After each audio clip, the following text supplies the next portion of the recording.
하나님의 말씀 보겠습니다. 레위기 7장 1절부터 10절입니다.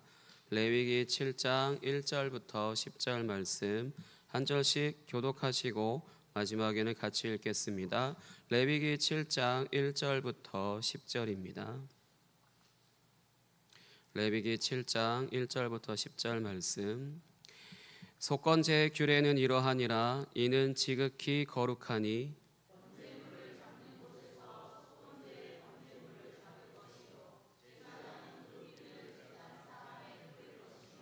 그 기름을 모두 들이되 곧 그 기름진 꼬리와 내장에 덮인 기름과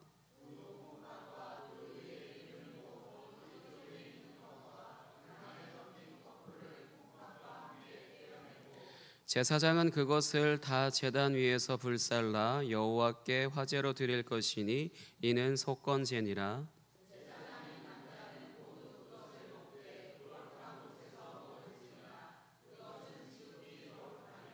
속죄제와 속건제는 규례가 같으니 그 제물은 속죄하는 제사장에게로 돌아갈 것이요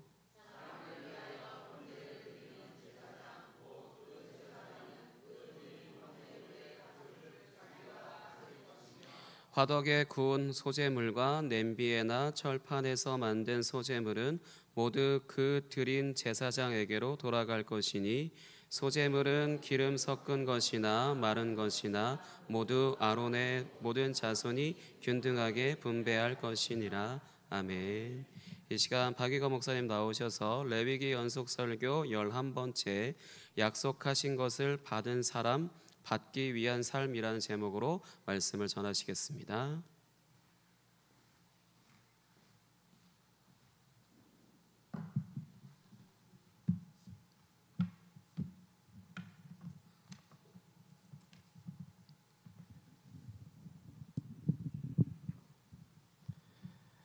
네, 오늘 레위기의 말씀은 속건제에 대하여서 이야기를 하고 있습니다. 7장 1절에 그 시작에 분명히 이야기를 하고 있습니다. 7장 1절입니다. 속건제의 규례는 이러하니라. 이는 지극히 거룩하니. 아멘. 먼저 이 속건제를 간략하게 다시 이야기 드리면 거룩하신 하나님의 거룩하심을, 그 거룩함을 침해하거나 다른 사람의 소유에 이제 손해를 입혔을 때 그에 대한 보상의 의미로서 속죄로서 드려지는 제사가 이제 이 속건제입니다. 그래서 흔히 보상제, 배상제 그렇게 이야기를 하기도 합니다. 5장 14절부터 26절의 말씀에 이제 속건제의 규례가 나왔었고요.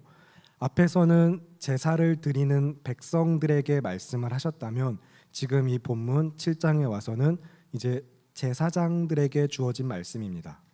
그들이 감당할 직무와 이제 책임에 대하여서 이제 한마디로 말하면 제사장의 역할에 따르는 그 몫에 대하여서 말씀하고 있습니다. 그래서 이제 그 시작에 속건제의 규례는 이러하니라 하면서 이는 지극히 거룩하니 하고 다시 한번 이제 이 거룩함을 언급하고 계세요. 보충 규례로서 이제 규례를 다시 한번 보충하시면서 이 제사가 얼마나 거룩한 것인지 그 제물도 얼마나 거룩한 것인지를 재차 거듭하여서 강조하고 있는 것입니다. 그래서 레위기 연속 설교가 시작된 뒤로 특히 자주 드리는 이야기인데 이 모든 것은 하나님이 거룩하시기 때문입니다. 이제 거룩하신 하나님께서 말씀하셨기 때문에 그 말씀하신 대로 거룩해지는 것입니다. 이것은 정말로 중요합니다. 너무 중요하기 때문에 여러분 아예 외워두시고 마음에 새겨두실 필요가 있는데 그러면 이제 거룩하신 하나님과 동행하는 이스라엘 백성이 그들의 삶에서도 이제 거룩하게 자신의 삶에서 거룩하게 살아가면서 하나님과 동행하는 삶을 살도록 주신 말씀 중 오늘 레위기의 말씀이 무엇을 이야기하는가 본문 2절부터 5절까지의 말씀을 보겠습니다. 레위기 7장 2절부터 5절까지의 말씀 한 절씩 교독하신 후에 마지막은 합독하겠습니다. 번제물을 잡는 곳에서 속건제의 번제물을 잡을 것이요 제사장은 그 피를 제단 사방에 뿌릴 것이며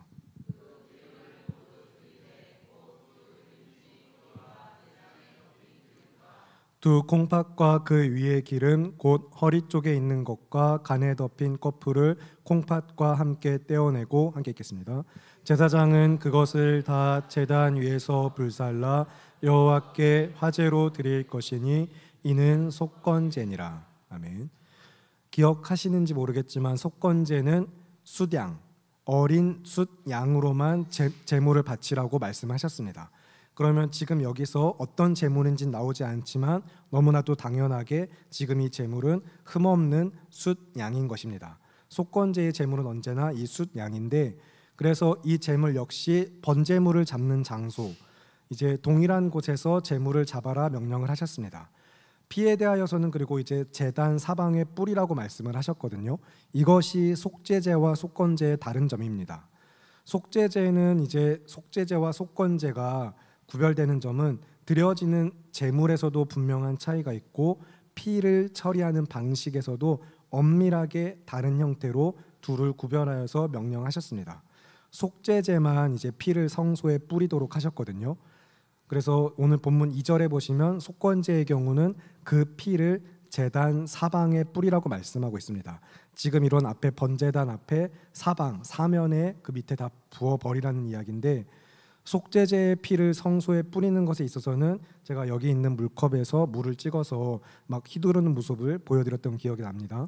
이제 속죄제를 드릴 때 제사장이 그 성소를 거룩하게 하면서 성소 휘장과 그 안에 있는 분향단 뿔에 바르는 것으로 굉장히 이 뿌리라라고 말할 때 강하게 휘두르는 형태로 말씀이 기록되어 있기 때문에 그런 모습을 보여드렸었고요. 이제 오늘 본문에서 뿌리라라고 되어 있지만 같아 보이지만 한글로는 히브리어 원문에서는 이제 부어버리는 형태입니다. 그래서 제단 사면에 그 피를 다 부어서 버려라라는 의미입니다. 그래서 속건제의 피는 번제단의 사방에 피를 부어버리는 것이고, 이것은 다른 제사들도 마찬가지입니다. 속죄제만 오직 분향단에 바르고 성소에 뿌리게 하셨고, 이제 살아있는 제물을 바치는 피가 있는 모든 제사는 번제, 화목제, 속건제인데 제단에 부어버리라고 말씀을 하셨어요. 속죄제만 성소 휘장에 피의 일부를 뿌리고 분향단에도 바른 다음에 그러고 남은 피, 그렇게 한 피가 사실 그렇게 많지 않을 것이니까 그 외에 나머지 피는 역시 또 제단에 부어버리게 하셨습니다. 그 다음에 이제 오늘 읽은 말씀에서 3절부터 5절은 기름에 대하여 나오고 있습니다. 제물에서 나오는 기름, 지방, 그것을 어떻게 처리할지 규례를 말씀하고 계신데 3절의 시작을 보시면 그 기름을 모두 들이대라고 말씀을 하십니다. 이제 고대 근동 사회에서는 짐승의 고기에서 나오는 기름을 정말로 매우 귀한 것으로 여겼습니다. 그래서 이스라엘 백성은 제물을 바칠 때에도 제물 자체도 귀한 것이지만 그 안에서도 가장 값지고 귀하게 여기는 것, 그 기름을 모두 다 하나님께 바치는 것으로서 거룩하신 하나님과 자신들이 동행하는 삶이 어떤 형태로 이루어지는가 삶의 방식을 깨닫게 하셨습니다. 그래서 기름진 꼬리와 내장에 덮여있는 기름, 두 콩팥과 그 위에 기름들, 허리 쪽에 있는 것, 간에 덮인 기름까지 그 모든 것을 바치라라고 분명하게 찝어서 예외 없이 말씀을 하셨습니다. 속죄제와 동일한 명령이거든요, 이 부분은. 그래서 7절에서도 속죄제와 같다라고 말씀을 하시죠. 그러면 이제 본문 5절까지 그렇게 모아 바치는 기름은 제단에서 불살라서 화제의 방식으로 여호와께 드려라, 이것이 속건제다 말씀하신 다음에 6절과 7절에 말씀이 어떻게 이어지고 있는가, 6절과 7절의 말씀 함께 한 목소리 읽겠습니다. 시작. 제사장인 남자는 모두 그것을 먹되 거룩한 곳에서 먹을지니라. 그것은 지극히 거룩하니라. 속죄제와 속건제는 규례가 같으니 그 제물은 속죄하는 제사장에게로 돌아갈 것이요. 아멘.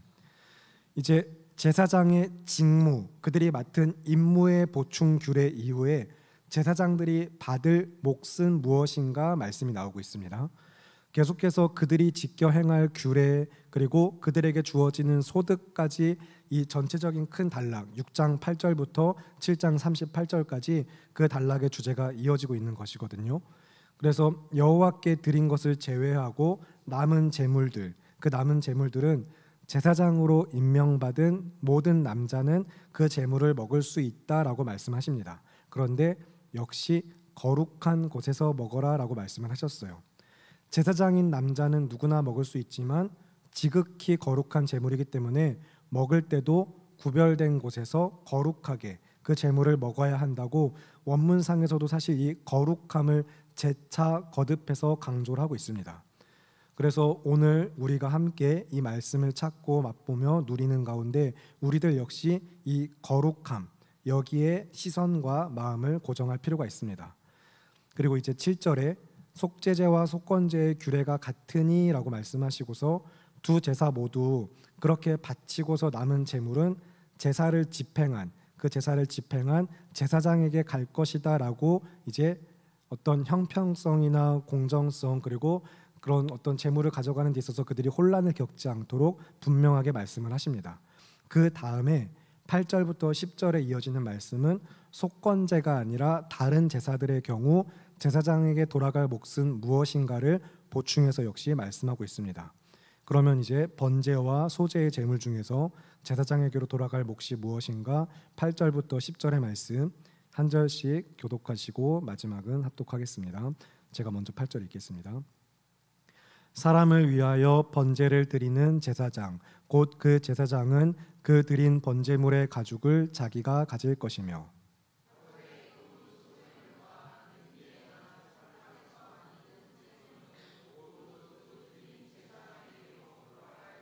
함께 읽겠습니다. 소제물은 기름 섞은 것이나 마른 것이나 모두 아론의 모든 자손이 균등하게 분배할 것이니라. 아멘. 이제 8절엔 번제가 나오고 있습니다. 번제의 경우에 일반적인 번제에서 제사장이 받을 몫으로 가죽을 말씀하셨는데 사실 온전히 다 태워서 드리는 제사로서 제사장이 먹을 고기가 번제는 허락되지 않았습니다. 그래서 오직 가죽만 제사장이 갖게 하셨는데 그러나 예외가 있습니다. 이 가죽도 갖지 못하는 예외가 있었거든요. 그런데 그것은 이어지는 9절과 10절에 소제물의 제사, 소제의 제사에서 제사장의 몫이 무엇인가 설명드리면서 예외의 경우가 동일하기 때문에 같이 이야기 드리겠습니다. 이제 8절 다시 정리하면 일반적인 번제의 경우 제사장의 몫으로서 제사를 드린 제사장이 그 제물의 가죽을 가질 것이다 말씀하셨고요. 9절과 10절에서 소제를 드릴 때 곡식 제사를 드릴 때 소제물 중에서 제사장의 몫은 먼저 9절에 화덕에 구운 것, 냄비나 철판에 만든 소제물은 그 제사를 드린 제사장이 가져갈 것이다 말씀을 합니다. 이것을 조금 쉽게 이야기 드리면 곡식 제물 가져오는 그 제물 중에 조리된 형태 이제 화덕에 굽거나 냄비나 철판에 구워서 조리를 한 형태로 가져온 것은 그 제사를 집행한 제사장이 가져가라 라고 말씀을 하신 것입니다. 그리고 그렇지 않은 경우 이제 조리되지 않은 형태로 가져오는 경우에 10절에서 조리되지 않은 것들로 이야기되는 것이 기름을 섞어 반죽했거나 아니면 반죽하지 않은 것 그래서 어떤 조리를 가하지 않은 것들은 다 제사장 그 집행한 사람이 아니라 모든 제사장이 균등하게 나눠 가질 것으로서 명령을 하셨습니다. 그리고 역시 이 소제에도 예외의 경우는 있습니다. 지금 8절부터 10절에 번제와 소제에서 이 정도 몫은 제사장이 가져가라 제사를 드린 제사장이나 아니면 모든 제사장이 나눠 가져라 하신 다음에 예외의 경우에는 번제나 소제 모두 다 매일에 드리는 번제, 소제 그리고 제사장 위임식의 번제, 소제에서 철저하게 예외가 됩니다. 아무것도 가져갈 것이 없거든요. 이제 그래서 매일 드리는 번제로 이야기 드리는 이 상번제 레위기 연속설교 가운데 자주 언급되었기 때문에 기억을 하실 것입니다. 매일 아침과 저녁에 드리는 이 번제 상번제는 마찬가지로 소제 역시 매일 아침과 저녁에 번제와 함께 매일 드려지는 소제가 있었습니다. 이렇게 매일 드리는 번제와 소제는 전부 다 여호와 하나님 앞에 불살라 드려서 그 전부를 온전히 드리는 것으로서 제사장의 몫으로 주어지는 것이 아예 없습니다. 매일 아침과 저녁마다 그러면 그렇게 계속해서 이스라엘 백성 전체가 우리는 하나님의 백성이구나라는 사실을 기억하고 거룩하신 하나님과 동행하면서 자신들의 삶을 거룩하게 하며 온전한 헌신과 감사로서 하나님과 함께하는 삶을 살아가도록 하신 것입니다. 그리고 제사장 위임식의 경우에도 번제와 소제를 드리게 하실 때 이것도 남겨지는 목 없이 다 온전히 드리게 하셨습니다. 역시 하나님의 백성된 이스라엘은 제사장 나라였으며 그 가운데서도 그 역할을 그들이 기억하는 가운데 그 중에서도 제사장으로 구별된 자들은 이제 제사장으로서 위임을 받으면서 자신의 삶을 드리는 헌신과 감사의 제사로서 전 인격을 드렸기 때문에 제사에서도 제물이 남는 것이 없었습니다. 그러면 이제 잠시 내용을 정리를 해드리겠습니다. 오늘 7장 1절부터 10절까지 본문은 속건제의 보충 교례입니다. 그래서 제사장의 직무와 그 몫을 말씀하고 계시고요. 이제 덧붙여서 그렇게 그 몫을 이야기하면서 번제와 소제까지 언급하면서 제사장에게 주어진 몫을 이야기할 때 약간 중간 지점, 중간 요약 지점과도 같습니다. 그래서 속건제에 대해서는 번제물을 잡는 곳과 동일한 곳에서 잡아라, 피 흘려서 바치는 제사는 모두 다 이렇게 같은 동일한 곳에서 한 장소에서 제물을 잡게 하셨고요. 그 기준을 이야기할 때 이제 번제물 잡는 곳이라고 이야기할 뿐입니다. 회막 안뜰에 제물을 잡는 장소가 있었거든요. 그리고 속죄제를 제외한 다른 제사들과 마찬가지로 피는 제단 사방에 부어서 버리라고 하셨습니다. 이제 제사 의식에 사용된 그 거룩하게 구별된 피가 그 피를 제사장들이나 이스라엘 백성이 임의로 오용하거나 남용하는 일이 없도록 다 부어 버리게 하신 것과 함께 십자가 위에서 우리를 위하여서 쏟으신 예수 그리스도의 보혈을 이제 우리를 위해서 부어진 피로서 역시 제단 사방에 붓는 것으로 예표하고 있는 성격이 있습니다. 그리고 제물의 기름은 모두 다 거두어서 전부를 하나님께 드리는 것으로 가장 귀한 것은 다 제단에서 불살라 화제로서 하나님께 바치게 하셨고요.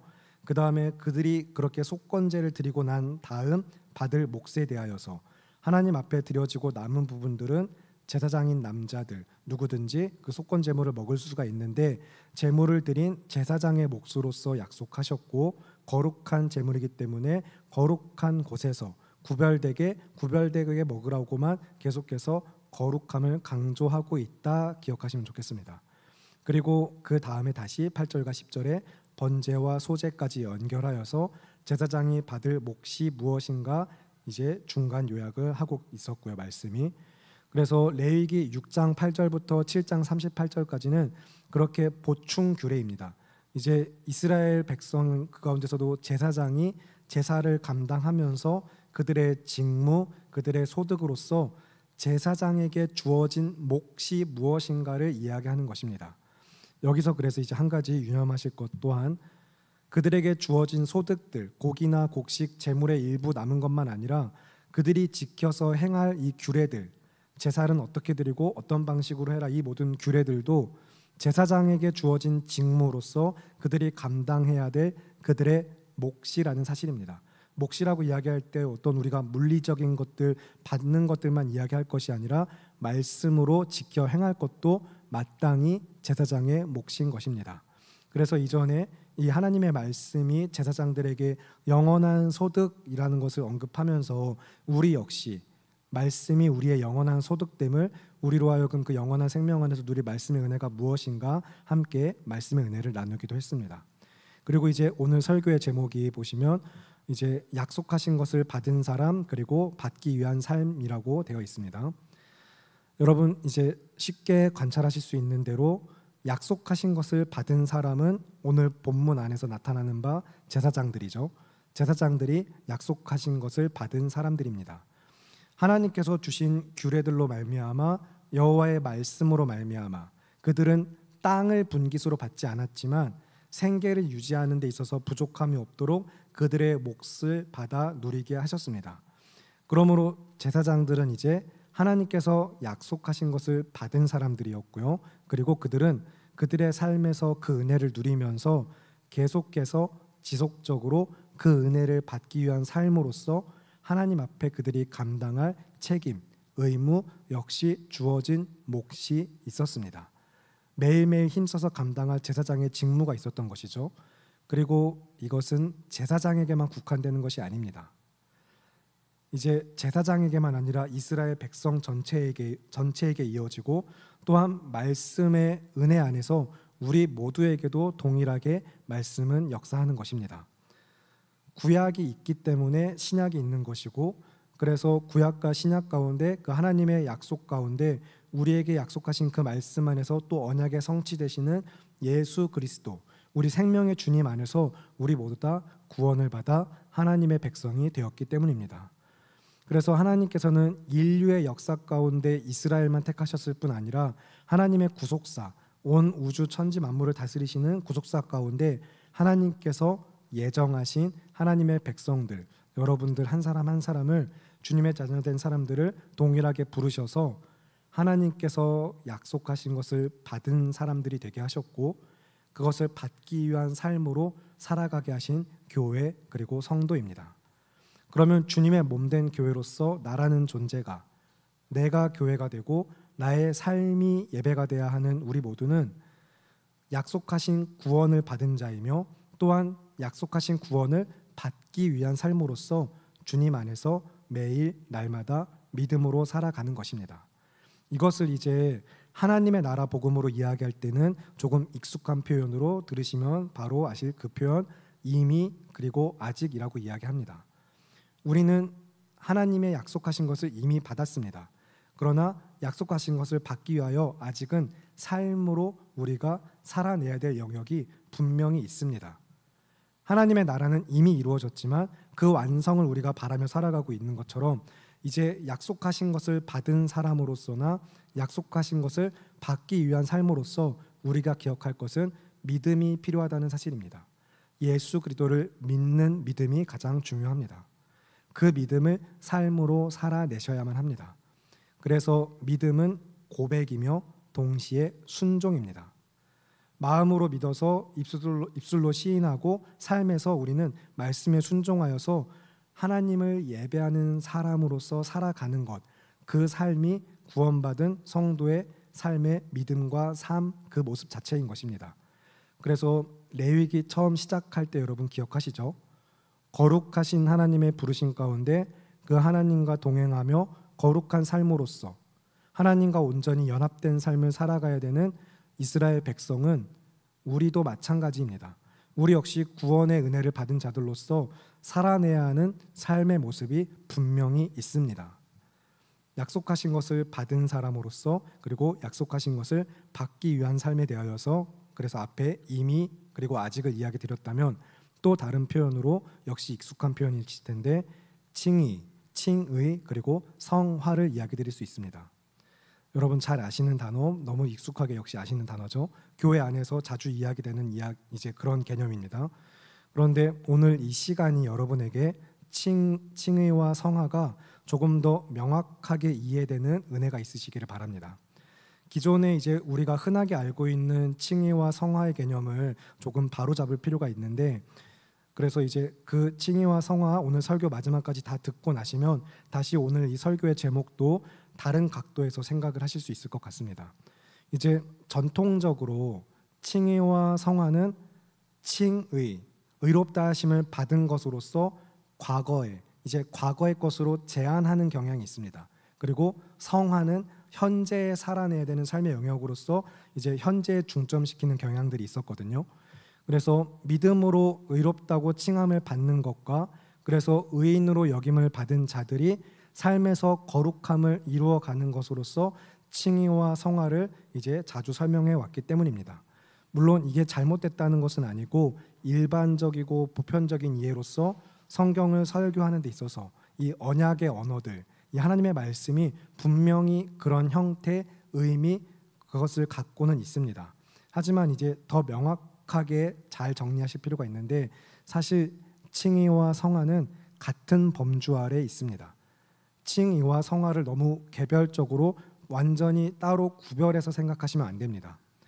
칭의와 성화 모두 다 두 개념 모두 다 하나님의 백성이 되는 것, 그렇게 과거의 시점, 구원의 과거와 그 다음에 하나님의 백성으로 살아가는 것, 현재의 시점과, 그렇게 하나님의 백성된 자들이 하나님의 백성으로 살아가며 하나님의 나라의 완성을 바라고 그 미래 안에 이제 받아 누리는 삶의 미래의 시제까지 이제 칭의, 성화 둘 모두 다 구원의 과거, 현재, 미래를 이야기하고 있기 때문입니다.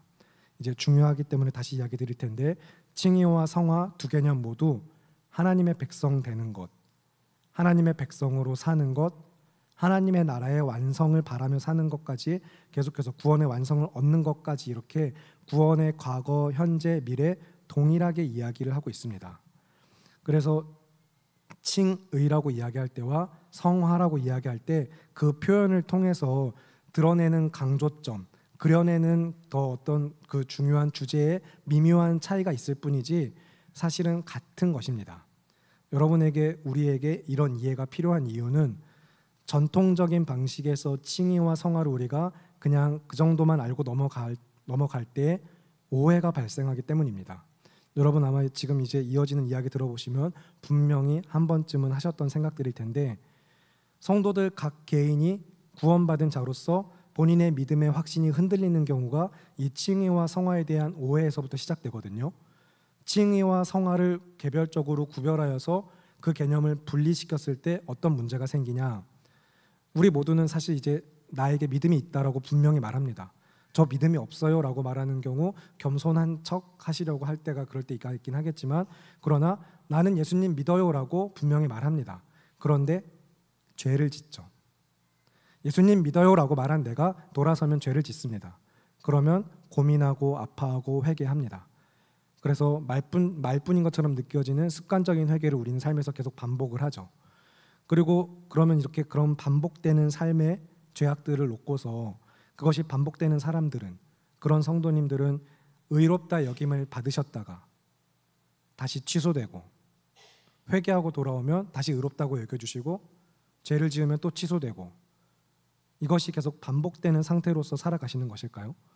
칭의를 받았다가 뺏겼다가 받았다가 뺏겼다가 하실까요? 아니면 믿음으로 칭의라는 은혜를 분명히 받았기 때문에 이미 의롭게 단죄한 건 확실하지만, 그러나 성화의 삶을 살아내지 못해서, 칭의 의롭게 받은 자인데 성화에 실패했어요. 안타깝지만 그 사람은 구원에서 탈락. 그런 삶을 사는 것일까요? 칭의가 취소되지 않지만 성화를 이루지 못했으니 영화로운 구원에까지 이르지 못하는 삶이 될까요?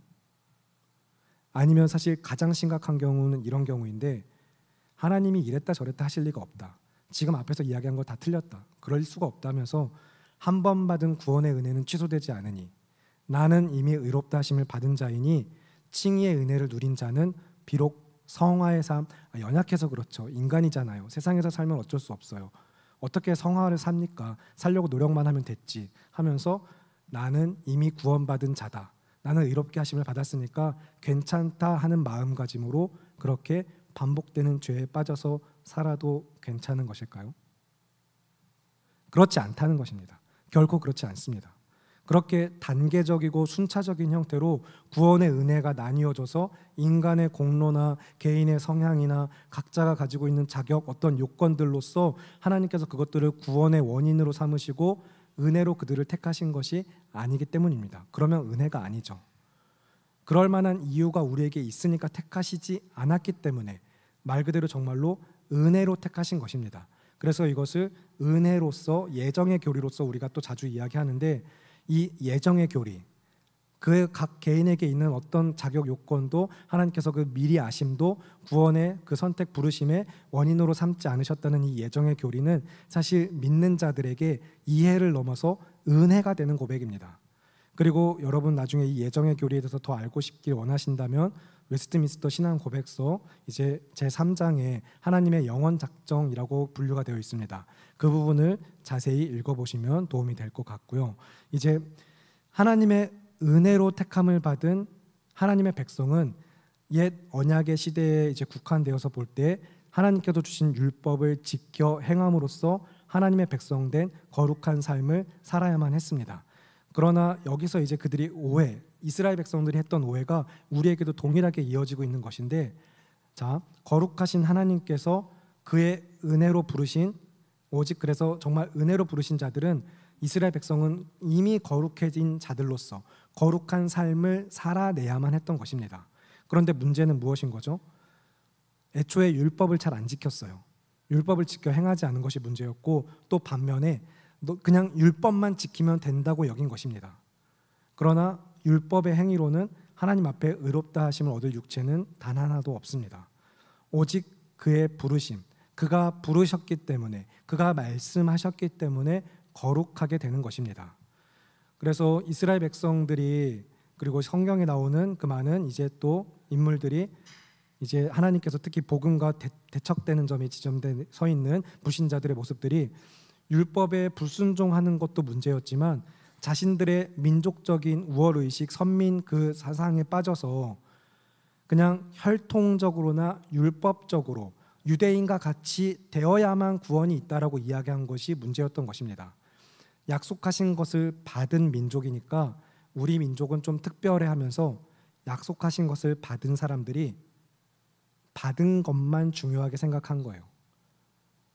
약속이 무엇인지, 그 약속을 주신 분이 누구인지, 그래서 자신들이 어떻게 살아야 되는지는 잊어버린 채 그냥 그 은혜를 잊어버리고 받아서 가진 것들, 그 행하는 것들에만 맹목적인 준수로서, 그리고 정작 그 약속하신 것을 받으면서 이제 받기 위해서 살아가야 될 삶의 모습은 잊어버린 채 신앙의 본질, 믿음의 본질은 잃어버린 것이 문제였다는 것입니다. 마찬가지로 거룩하신 하나님이 우리와 함께 하시고 말씀으로 거룩해짐을, 성령으로 거룩해짐을 받은 우리가 매일 날마다 하나님의 말씀에 성실하게 순종하면서 하나님을 예배하는 믿음으로 살아간다라고 이야기할 때 여전히 마치 어떤 물건이나 장소가 특정 시간이 거룩한 것처럼 오해하고 살아가는 삶은 사실 지금 이 시대 살아가는 수많은 교회들 안에서도 여전히 나타나고 있는 모습들일 텐데 분명히 우리가 주의하고 멀리해야 할 모습일 것입니다.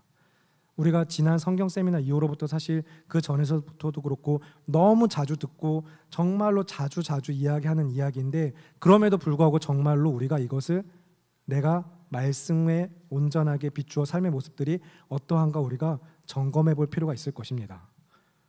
거룩하신 하나님과 동행하는 삶으로서 나의 삶도 거룩하게 하나님과 함께하는 삶을 어떻게, 무엇을 위하여 내가 살아가며 삶의 모습이 어떠한가, 결국에 우리 삶의 중심과 목적이 무엇인지를 우리는 말씀 앞에 수시로 점검할 필요가 있는 것입니다. 믿음으로 의롭다 하심을 받았고 그 은혜는 역시 우리가 잘 알고 고백하는 대로 칭의라고 이야기되는 은혜입니다. 그래서 칭의, 의롭다 하심을 받은 자들이 삶에서도 의롭게, 거룩하게 순종하여 거룩한 삶을 살아가는 것, 이것도 칭의의 삶입니다. 그리고 다시 믿음으로 의롭다 하심을 받는 것, 즉 거룩하지 않은 추악한 죄인이 그 죄를 사함받고 거룩하다 여김을 받는 것, 거룩하게 하신 것, 그 삶이 칭의이며 동시에 성화인 것입니다. 거룩하게 하신 것입니다. 그렇게 거룩하게 된 자가 그래서 마땅히 삶에서 하나님의 말씀에 순종하여서 그의 말씀과 그의 임재 가운데 날마다 주를 섬기며 믿음으로 살아가는 삶, 그 삶이 역시 우리가 너무 잘 알고 고백하는 성화의 삶인 것입니다. 그래서 칭의와 성화는 이제 구원의 은혜를 이야기할 때 특히 신약에서 법정적, 이제 법정에서 선고하는 그런 법정적 선포의 의미와 또 하나님과 우리 사이의 관계적 측면으로서, 그리고 일상에서 살아낼 삶의 측면으로서 다양하게 표현되고 그때그때 강조점과 더욱더 드러내는 어떤 특정 주제가 있을 뿐, 그렇게 약속의 언어들로서 서로 구별은 되지만 그러나 서로 분리할 수 없는 그 안에 담긴 구원의 의미와 본질, 그 은혜는 동일하다는 것을 여러분 기억하셔야만 합니다. 그래서 약속하신 것을 받은 사람이 약속하신 것을 받기 위한 삶을 살아갈 때, 그것을 이야기할 때 이것이 어떤 의지와 노력을 갖고 자격과 공로로 하라는 것이 아니라, 그런 의미가 아니라 구원의 서정, 그 구원이 우리에게 이루어져가는 섭리를 두고서 과거, 현재, 그리고 미래의 시점으로서 칭의와 성화의 개념을 같이 연결하여서 여러분이 이것을 이해하실 필요가 있는 것입니다. 그러면 이제 다시 오늘 레위기 말씀에서부터 여러분 기억을 하시면 하나님께서 속건 제사를 지극히 거룩하다라고 1절에서 말씀하신 이유가 무엇일까요? 다른 제사보다 속건제가 더 거룩한 걸까요? 양으로 드리는 제사이기 때문에 이 제사만큼은 모든 제물을 다 오직 양으로 한정하셨기 때문에 다른 제사보다 속건제가 더 거룩하니까 지극히 거룩하다 말씀하셨을까요? 그렇지 않습니다. 모든 제사에 동일합니다. 그리고 역시 제사장인 남자들 누구나 먹을 수 있지만 반드시 거룩한 곳에서만 이 제물을 먹어라 말씀하신 것도 속건 제물만 그렇게 말씀하신 것이 아니라 모든 제물에 그렇게 이야기하셨습니다. 그러면 이 제사 음식이 조금 특별한 걸까요? 이 음식을 먹으면 사람이 거룩해지고 그 음식이 너무나도 신령한 음식이니까 그런 걸까요? 결코 그렇지 않습니다. 하나님만, 오직 하나님이 거룩하십니다. 우리 주 하나님은 거룩하신 하나님이며 하나님께서 거룩하시기 때문에 그의 말씀으로 모든 것이 거룩해집니다. 우리는 그 말씀으로 거룩해진 자들이고요. 그러면 이것은 거룩하니 하나님이 말씀하셨기 때문에 거룩해진 것이며 그렇게 거룩하게 된 것을 먹고 누리며 삶에서 받은 자들이 마땅히 삶에서 거룩한 삶을 힘써야만 했고 성소 안에서만 제사만 아니라 삶의 전부가 그래야만 했다는 것입니다. 그리고 지금 이 자리에 함께 모인 우리 모두도 성도 그리고 교회로서 저 세상에서 불러내어진 하나님의 부르심 가운데 거룩한 자 그리고 공동체인 우리가 하나님의 말씀대로 우리의 삶을 이 구원의 여정을 믿고 순종할 수 있기를 바라고 기도합니다. 우리의 성도된 그리고 교회된 은혜는 율법을 지켜 행함이나 우리가 가진 어떤 출신이나 지역이나 자격이나 공로로 주어진 것이 결코 아닙니다. 오직 거룩하신 하나님의 은혜로 그의 부르심으로 말미암은 정말 말 그대로 오직 은혜입니다.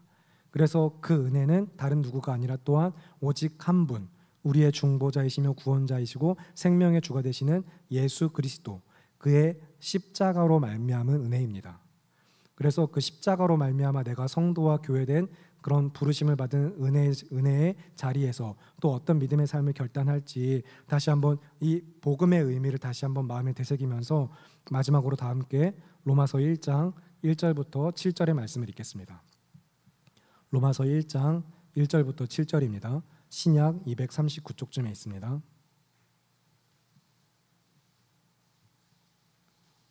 신약 239쪽 로마서 1장 1절부터 7절까지의 말씀 한 절씩 교독하시고 마지막은 합독하겠습니다. 제가 먼저 1절을 읽겠습니다. 예수 그리스도의 종 바울은 사도로 부르심을 받아 하나님의 복음을 위하여 택정함을 입었으니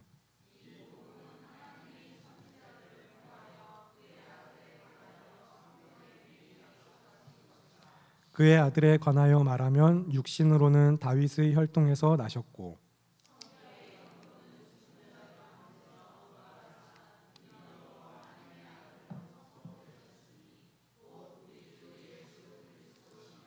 그로 말미암아 우리가 은혜와 사도의 직분을 받아 그의 이름을 위하여 모든 이방인 중에서 믿어 순종하게 하나니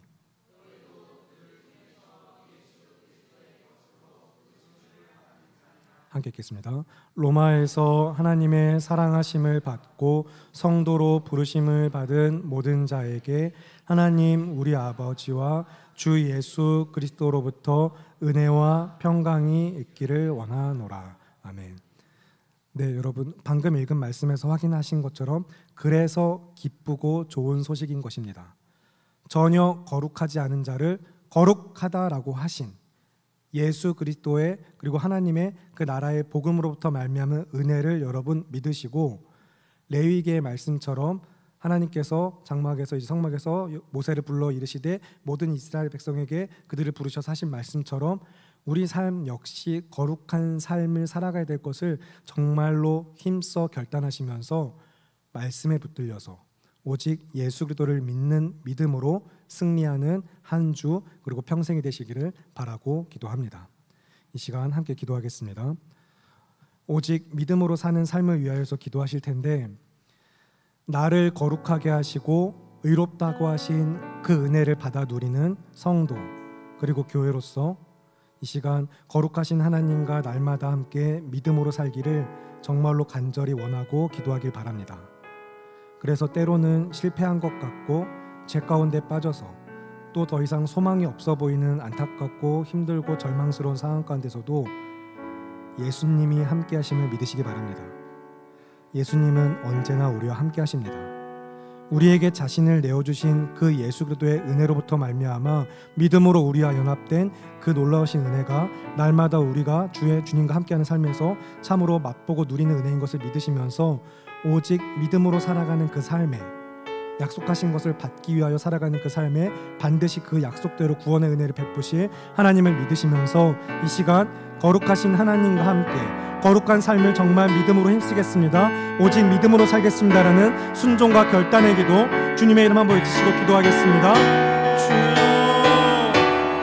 당신 아버지 하나님, 이 시간 오늘도 우리가 주님의 은혜로 이 자리에 부름을 받아 전혀 거룩하지 않은 자들을 거룩하다고 여겨주신 하나님의 은혜로 말미암아 성도와 교회라는 이름으로 이 믿음의 공동체를 주님께서 세우셨으니 다른 무엇으로 세우신 것이 아니라 오직 예수 그리스도의 보혈의 공로로, 그 십자가의 공로로 하나님의 사랑과 은혜 안에 우리를 세우셨음을 우리는 믿음으로 고백합니다.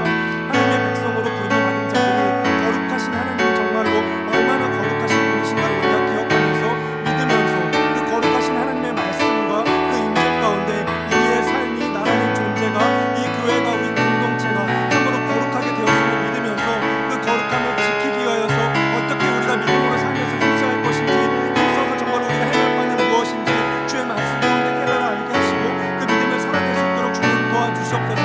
언제까지 우리 완악한 삶에 빠져서, 혹은 완악한 죄악 가운데 빠져서 하나님의 그 복음과 믿음의 사랑을 잃어버린지, 하나님께서 멀리 떠나는 것을 되지 않도록 주님 붙들어주시는 주의 은혜와 사랑을 간구하오니, 거룩하게 부름을 받은 주의 믿음의 공동체가 자꾸 삶에서 그 거룩함을 잃어버린지, 이 온 세상의 죄악 때문으로 인하여서 온 우주가 신음하고 아파하고 있는 이 안타까운 현실들 가운데서 오직 소망 되시는, 생명 되시는 예수 그리스도의 복음이 정말로 우리 안에서 힘있게 역사하기 위하여서 우리가 거룩한 삶을 믿음으로 살아가는 주의 백성들 한 사람 한 사람 모두가 되게 하시기를 간절히 바라고 기도하오니, 교회라는 구원의 기관인 우리 믿음의 공동체가 참으로 삶에서 성도되고 교회는 그 거룩한 삶의 모습들이 어떻게 나타내고 실행돼야 될지, 오직 우리를 의롭게 하시고 거룩하게 하신 하나님의 은혜와 사랑이 또한 우리의 삶을 어디로 인도하시며 우리가 계속 무엇을 중점화해서 어떤 믿음의 삶을 살아가야 될지 기억하게 하시고 그 믿음으로 순종하여 나아가는 믿음의 삶 될 수 있도록 주님 도와주시옵소서.